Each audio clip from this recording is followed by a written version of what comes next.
Mặt trai nghèo hèn phèn chắn nên đâu dám thương ai. Anh biết em thương ai mà, anh thấy em mến ai mà. Trần gian một cõi số kiếp lạ đời.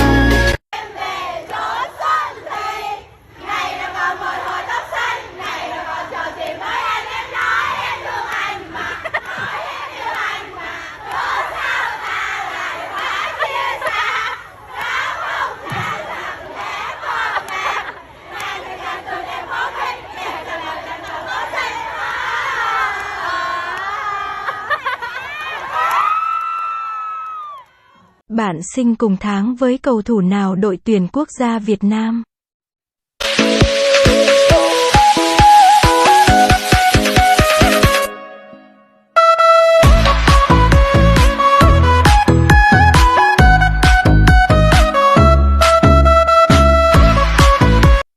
Thằng Nam lầy đâu?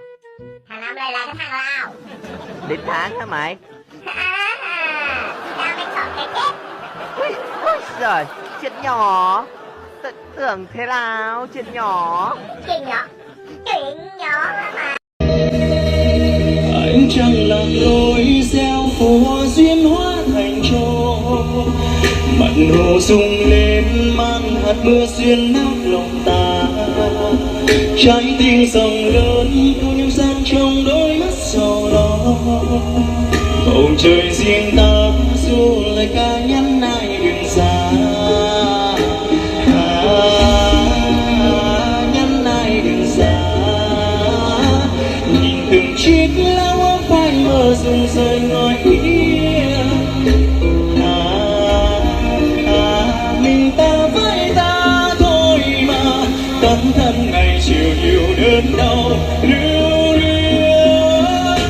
Gió lay bàn tay đến cánh hoa tình.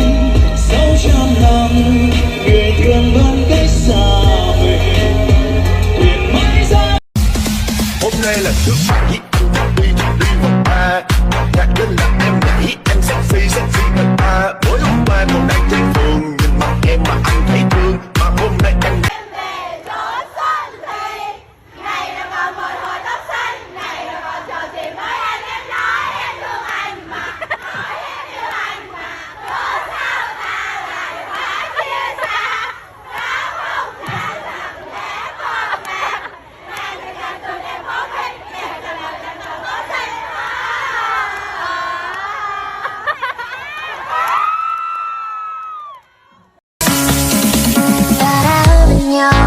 nhìn năm tháng nhọc nhằn.